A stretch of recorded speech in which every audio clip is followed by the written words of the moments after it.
नमस्तुभ्याम, हर हर महादेव। कैसे हैं आप सब। देखो आज का ये वीडियो बहुत ही ज्यादा खास होने वाला है। हरतालिका तीज आने वाली है और इस बार हरतालिका तीज जो है वो 18 सितंबर को सोमवार के दिन है। देखो सोमवार का दिन होता है भगवान शिव का और हरतालिका तीज का जो त्योहार होता है वो होता है माता पार्वती का। यानी कि तीज का त्योहार जो कि भगवान शिव माता पार्वती को समर्पित होता है और वो भी सोमवार के दिन पड़ा है, तो बहुत ही शुभ और दुर्लभ योग का ये निर्माण कर रहा है। और देखो इस बार तो सर्वार्थ सिद्धि योग भी है, तो आपको बहुत ही प्यारे से उपाय करना है।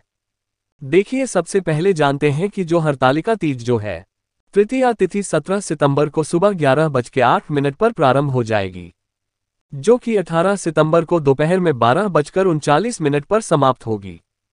तो देखो उदय काल के अनुसार 18 सितंबर को ही तीज की तिथि है, हरतालिका तीज है। और हरतालिका तीज पर करने वाले 3 विशेष उपाय के बारे में आज के इस वीडियो में आपको बताने वाला है। ये सबसे पहला जो उपाय है, अगर पति पत्नी में बिल्कुल भी प्रेम नहीं है, घर में बहुत ज्यादा क्लेश होता है, तो आपको पहला उपाय करना है। दूसरा जो उपाय होगा अखंड सौभाग्य की प्राप्ति के लिए और साथ ही साथ आपके पति के ऊपर किसी भी प्रकार की विपदा ना आए, तो आपको दूसरा उपाय करना है। और तीसरा जो उपाय है, यदि घर में किसी की भी शादी में अड़चने आ रही है, शादी ब्याह विवाह में बहुत ज्यादा समस्या आ रही है, चाहे लड़की को आ रही हो चाहे लड़की को आ रही हो, इन्हें भी अगर परेशानी आ रही है, तो तीसरा महाउपाय उन लोगों के लिए है। तो देखो आज के इस पूरे वीडियो में 3 सुंदर से उपाय के बारे में हम आपको बताने वाले हैं। ये 3 उपाय पूज्य गुरुदेव की ही कथा सुन करके समझ करके समझाने का पूरा प्रयास करूंगा। बहुत ही प्यारे से उपाय है, बिल्कुल विस्तार से समझाने का प्रयास करूंगा, लेकिन उससे पहले आप सभी से रिक्वेस्ट करता हूं, कमेंट में आपको ओम नमः शिवाय सभी को, सभी शिव भक्तों को जरूर लिख रहा है। देखो पति पत्नी में बहुत ज्यादा लड़ाई होती है, पति पत्नी में इतनी लड़ाई हो गई है कि तलाक की नौबत आ गई है, तो ये उपाय आप कर सकते हैं। घर में क्लेश होता है, बात बात पर, छोटी छोटी बात पर लड़ाई हो जाती है, कोई किसी में भी अंडरस्टैंडिंग नहीं है, कोई समझने को तैयार नहीं होता है, तो आपको ये उपाय करना चाहिए। देखो बहुत ही प्यारा सा उपाय, ये उपाय कोई भी कर सकता है। ये उपाय पति भी कर सकते हैं और पत्नी भी कर सकती है, दोनों में से ये उपाय कोई भी कर सकता है। एक लाल कपड़ा लेना है, ठीक है, लंबा सा लाल कपड़ा लेना, और सब चीज नहीं होनी चाहिए।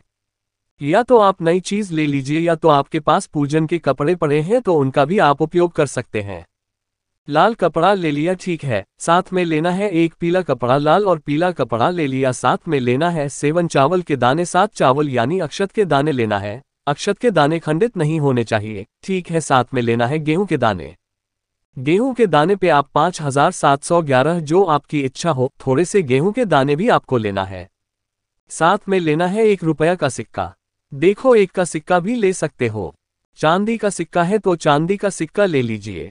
दोनों में से आपको एक चीज लेनी है, ठीक है। अब आपको क्या करना है, समझना, आपको जाना है भगवान शिव के मंदिर में हरतालिका तीज पर 18 तारीख को सुबह से लेकर की शाम तक, रात्रि तक, जब आपकी इच्छा हो तब आप ये उपाय कर सकते हैं। अब समझना, ये सारी सामग्री लेकर के जाओगे, भगवान शिव के शिवलिंग के वहां पर पूरा शिव परिवार विराजित होता है।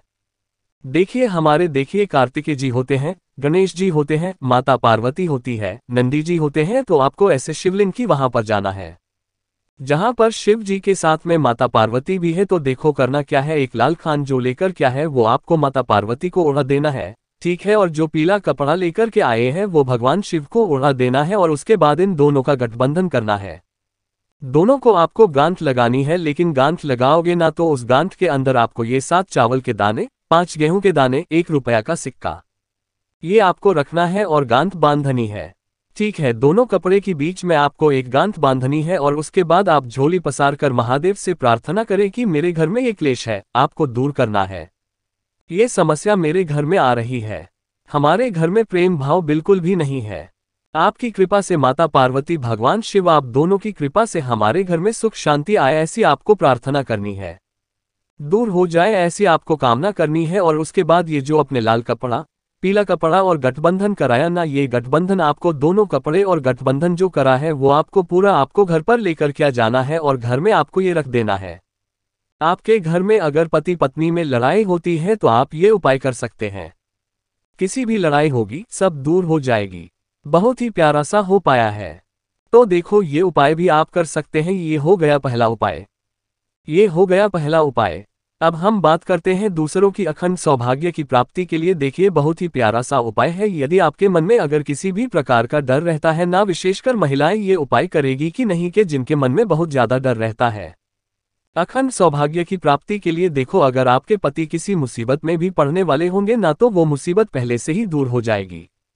किसी भी प्रकार का रोग उन्हें हो गया है या आप चाहते हैं कि उनके जीवन में किसी भी प्रकार का रोग ना हो, तो आपको यूपी करना चाहिए। देखो करना क्या है, समझना लेना है 7 सेवन हरी चूड़ियां, ठीक है, साथ में लेना है मूली का धागा, दीपक, बस ये तीनों सामग्री लेकर के आपको जाना है बेलपत्र के पेड़ के वहां पर। 18 सितंबर को सुबह से लेकर रात्रि तक जब आपकी इच्छा हो तब आप ये उपाय कर सकते हैं। सबसे पहले जड़ में ये गोल बाकी का जो दीपक है जिसके अंदर घी भरा हुआ है, इस दीपक को आपको प्रज्वलित करना है। उसके बाद जो बेलपत्र का पेड़ है, पेड़ की जो टहनी है वहां पर आपको साथ ये जो हरी चूड़ियां जो ले करके है ना, हरी चूड़ियां होनी चाहिए। हरी चूड़ियां लेकर क्या नहीं है, और सातों हरी चूड़ियां को आपको जो मौलिक आधार है ना, मूली के धागे से आपको बांध देनी है। और आपकी जो भी विशेष कामना है अखंड सौभाग्य के लिए, आपके पति को कभी भी बीमारी ना हो, इस प्रकार से आपको कामना करते हुए ये 7 चूड़ियां आपको बांधनी है। देखो एक साथ भी बन सकते हो या तो एक एक करके नीचे करके फुलेरा टाइप जो होता है ना, उस टाइप से भी आप ये 7 चूड़ियां बन सकते हो। ठीक है, लंबी एक के नीचे एक बनते हो तो बहुत ही अच्छी बात है। इस प्रकार से भी आप बन सकते हो। तो ये हो गया दूसरा उपाय। देखिए अब हम बात करते हैं तीसरे महाउपाय की। ये उपाय है ओम का उपाय। अगर घर में लड़के या लड़की का किसी का भी विवाह नहीं हो पा रहा है, तो लड़के और लड़कियां जिनका विवाह नहीं हो पा रहा है उनको ये उपाय करना है। देखो ये उपाय बहुत ही प्यारा सा आसान से उपाय, हर कोई उपाय कर सकता है। कोई दूसरा उपाय आपको करने की जरूरत नहीं पड़ेगी। यदि आपका विवाह नहीं हो पा रहा है, विवाह में कोई भी नहीं आ जाती है, कोई या विवाह होते होते बात बनते बनते बिगड़ जाती है, तो आप कोई उपाय करना है। देखो करना क्या है, समझना, आपको एक बेलपत्र लेना है, ठीक है, साथ में लेना है तांबे के पात्र के अंदर जल, और साथ में लेना है आपको पीला चंदन, ठीक है। हरतालिका तीज के दिन जिनका भी विवाह नहीं हो पा रहा है या वैवाहिक जीवन में कोई भी अच्छे नहीं आ रही हैं, तो उन्हें दूर करने के लिए उपयोग कर सकते हैं। देखो ये तीनों सामग्री लेकर के आपको भगवान शिव के मंदिर में जाना है। आप चंदन कौन सा लोगे? पीला चंदन लोग हैं, ठीक है। अब आपको क्या करना है, पीला, अब आपको क्या करना है, तांबे के पात्र से 1 करोड़ तक जल भगवान शिव के शिवलिंग पर आपको अर्पित कर देना है, ठीक है। बेलपत्र है, बेलपत्र की जो चिकनी वाली साइड है उसमें आपको पीला चंदन से उस ऊपर वाली पट्टी पर आपको ओम लिखना है। जब आप ओम लिखोगे तो मन ही, और जब आप ओम लिखोगे उसके बाद ओम गौरी शंकराय नमः, ओम गौरी शंकराय नमः, ओम गौरी शंकराय नमः, इस मंत्र का 3 बार जाप करना है। और तीनों बार में आपकी जो भी विशेष कामना है वो बोल करके इस बेलपत्र को आपको भगवान शिव के शिवलिंग पर आपको अर्पित कर देना है। चिकन वाला साइड नीचे होना चाहिए, ओम का साइड नीचे होना चाहिए। इस प्रकार से ये उपाय करना है।